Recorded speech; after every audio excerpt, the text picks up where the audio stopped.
If you're a pre-K or kindergarten teacher, you likely already know the importance of play in the classroom. Now, we talk about that a lot together. Today, we're actually going to talk about how to incorporate more play in our classroom. We're going to kick off a little bit with the importance, but we're going to use this episode assuming we know why it matters and why it's important for not only learning and improving classroom management. We know play matters, but what can we do about it in different classroom settings? Maybe you're thinking, goodness, I wish I could play, but my admin just doesn't allow it. Like anything that seems remotely play-like, it's an immediate no, or we don't have the supplies. You might be thinking, okay, we do have free play, but I'm just feeling a little lost with it, or it's only a certain chunk of the day. So what we're going to do is we're going to talk about 10 ways we can make our classrooms more playful, because we are not black or white thinking here on this podcast, because I know and you know that every classroom is going to be unique. In an ideal world, we would all learn through play all day, every day. We would have free play. We would have all the materials and supplies we need to help our students learn and grow through play. That's the ideal. But the reality is we are not all in that situation. So it's important for us to, yes, know what the goal is and what the ideal is, but also have a plan for what we can do with what we are sitting in right now. Because if we get too all or nothing, it becomes, well, I can't play like that. Like I know we should or would be the best, so we're just not going to do it at all. And we don't want that. So we want to get somewhere in the middle as much as we can. How can we make our classrooms more playful, even if you're not allowed to play in the way that you would like? So we're going to start through exactly 1 through 10 ways. We're going to try to keep our podcast length 10 minutes or less for you like we typically do. So let's dive in. Now, this episode is not about the importance of play. I said I assume that you know that, but we might not. We have so much about the importance of play in our Playful Learning All Year course on the blog, and I'll be sharing more about that as well. And you can also find that in the show notes. We'll link to some things for you that are going to tell you a little bit more about like the research behind play. Why does play matter? We know on the very high level, quick version, that it's going to build problem-solving skills in our students. It's going to promote their social and emotional learning. It's going to keep them engaged, but also not just for students, it helps us too. It's going to bring back some of the joy in teaching that maybe we feel like we've lost a little bit of. So we'll put more in the show notes for you, and we'll do future episodes as well about the research behind play and why it matters so much. But today, we're talking 10 ways to quickly add some more play to your classroom. Now, I'm going to list 10 ways and talk about them. You don't have to do every single one. You might already do some of them. One of them you might be like, what? I don't think so. Not for me, or it doesn't work for me. That's okay. You don't have to do all 10. This is just to get you inspired and feeling more energized and ready to have a more playful space. Okay, number 1, create play-based learning centers. Now, this of course is going to work best if you do have time for free play in your day. Now, you might be thinking, what? Wait, I don't. It's okay. If you don't know what to do or how to do it, be sure that you are in this summer's final round of the Playful Learning All Year course, because we dive into free play completely. But what I mean by play-based learning centers are things like dramatic play, blocks, have an art center, have things available for students at their level that they have access to. My biggest tip here for having play-based learning centers is even if you're not allowed to use them in the way you want, like let's say you can't have dramatic play or you can't have a block area or any of those things. I really hope that that will change for you.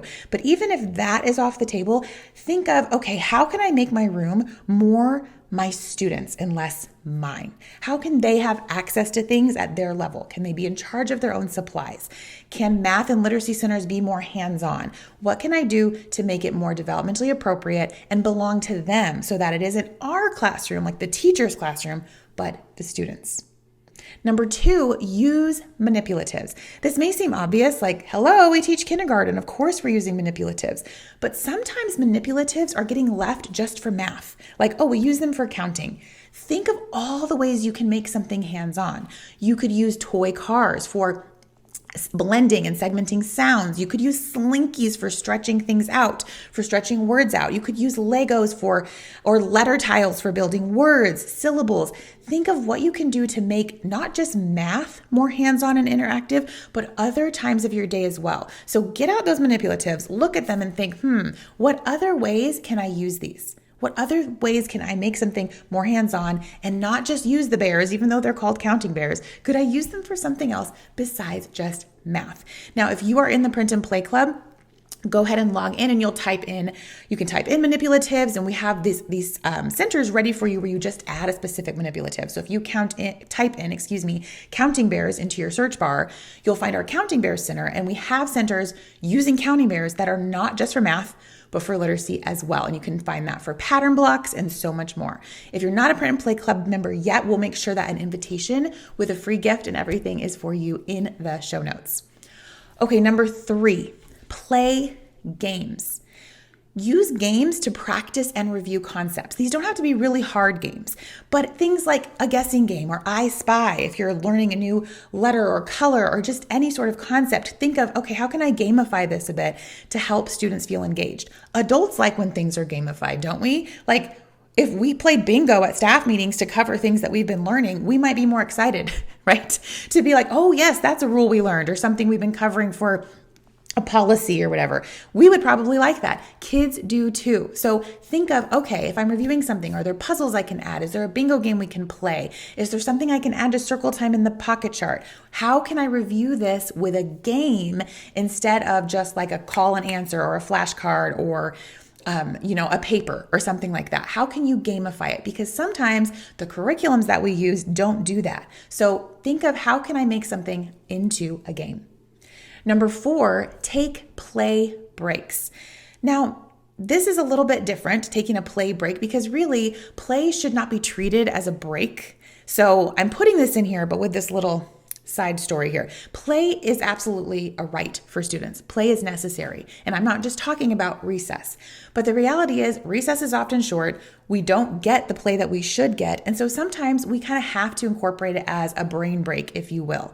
So even though we know play should not be a break, if we're not getting the amount of play our students deserve, we should incorporate play as much as we can, even if it is through a quick movement break or a brain break or playing a game together. So think of, okay, how can I maybe take our learning centers out and how can we have some extra time with them to re-energize or regroup? Even if it's a quick brain break together on the carpet or singing songs or playing a quick game with a ball of cat, like playing catch as a group or rolling the ball together in a circle. The great thing about pre-K and kindergarten, I've said this in other episodes and I'll say it again, I'm sure, kids are as excited about something as you are. So if you're excited, they're going to be excited too if they see you being excited. Okay, so think of a game. It does not have to be hard to take that quick play break. Number 5, take your learning outside. This is possible sometimes. I understand could be weather dependent. You might share a playground with a whole bunch of other students, just depending on when you can. Is there a way you could go outside with clipboards and go on like a nature hunt? Can you go write your words in chalk or practice your name writing in chalk? Can you just go for a walk to get a quick break? Can you go take your read aloud outside in nice weather and read outside? Can you go on a hunt for letters or words or things you see around the school, even if it's inside the building? Just picking up your learning and taking it elsewhere, like a change of scenery. I know it helps me when I'm having focus issues. Change of scenery can help our students a lot too. Number 6, and I can tell already we might be a little over our 10-minute mark in this one, but hopefully we're getting the most bang for our buck. Number 6, use puppets. If you don't have puppets, even finger puppets, they don't have to be the big hand puppets that can be kind of pricey. Even little finger puppets can be great because sometimes students are willing to listen to puppets, even though they know that they're not really real.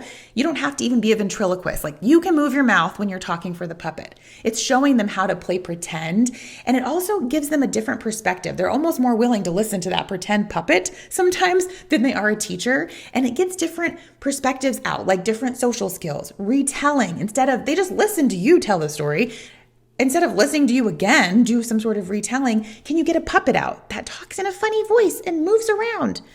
Again, you don't have to be an actor or an actress. They will be as excited as you are. Puppets can be great for reinforcing rules and manners, social skills, and more. Finger puppets are seriously all you need. You don't need a puppet stage, giant puppets. If you have them, great, but please don't feel like you need to go out and buy them.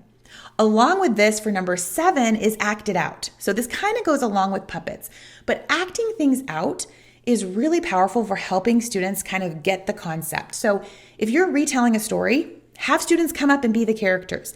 If you're trying to help students understand how to solve a problem, like pushing in line, stand up with them and act out the situation. How do you clean up the room? Don't just tell them, stand up, Act out the situation. Anything that you want them to do, have them see it in real life format. How you write a letter, how you're doing math concepts, make things bigger for them using puppets or students as helpers if you need to, but acting it out is really powerful. Number 8, play with your students.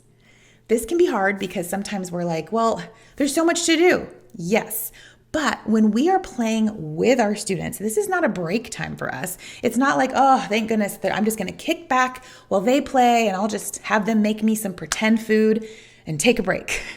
We would deserve that. Yes, it would be nice to have that break. But playing with your students is going to create a different sort of bond with them, right? It's going to help them know that you're there for them. You're going to see a lot of things you wouldn't see otherwise if you were in another part of the room or not playing with them. Playing with them is observational data. You're going to learn so much about your students from playing with them. And you can use this as an assessment opportunity too. When you're playing with them, ask them to tell you things like, oh, you're building such a tall tower. How many blocks did you use? Can they count the blocks? Right? Things like that. Oh my goodness, can you go grab me the green crayon so that I can color this? Are they grabbing you the green crayon? Anything that you want to kind of test with them, test, air quote, is going to be so much more informal and fun through play. Playing with your students whenever you can is a great way to make your classroom feel more playful. Number 9, make learning an adventure. What I mean by this is when you're introducing a lesson, how can you make it more exciting? So, for instance, two examples here. Maybe you're saying, okay, class, today we're going to learn about African animals. Okay, that's interesting. Maybe they're like, oh, what's an African animal? Or, oh, okay. Or imagine saying, today, class, we are going to go on a safari. We're getting our binoculars. We're getting our notebook. We are going on in a pretend car on a safari, and we are going to look for all the animals we can find in the African desert. Like, what's more exciting to you? They're probably like, what? I want to get binoculars. I want to have a pretend car. I want to do these things. So this is just a small tweak, even with how we talk. It goes along with kids are as excited as we are. And that version feels more playful. Instead of, we're doing this, and this, how can you make it into more of an adventure? Right? Adding different props or even just the way that you speak. Just ask yourself that question. Okay, we're going to learn this in science or whatever. How can I make this more of an adventure? All right. Makes a big difference. Lastly, create parent buy-in. Number 10. This always feels a little hard because sometimes it's hard to convey to parents how play matters and why it's important. That's where we often hear things like, oh, they're just playing. Don't get me started on that saying. Kids are never just playing, but it is hard to get that parent buy-in. The way that I recommend doing it is making sure that they're seeing their kid learning. Now, if you use an app, which a lot of us probably do these days, like Seesaw or any other app where you can send photos, of course, with parent permission, send pictures to the parents of what's going on. Like, ooh, we were on safari today. It's so fun to learn through play. Ask your child what they learned today. Use that vocabulary, learning through play or playful learning. Send pictures of them playing and say, here's what we were learning. Get them to actually see it, because most of the time for people, we believe what we see. And if they can see it in action, they're going to be excited. If their kid is excited and having fun, parents are usually excited and having more fun as well. If you are part of the play course, if you're in our final round of that, we have the posters for you that you can put around the room as well that break down what students are learning in each play area, which is really helpful for parents and for admin. All right, you don't need to do all 10 of these, okay? You're not doing all 10 of these tomorrow, but you can also read these. We have a blog post with these tips that we'll put in the show notes as well. If you're more of a visual learner, you can go read the post and pick even just 1 to 2. One small shift can really make a big difference when it comes to making our classrooms feel like a more playful space. All right, this is one of our longer episodes today. I hope that you found it worth it. I love chatting with you. Check the show notes for all the links, and I'll see you next on the next Happy Teaching Podcast episode.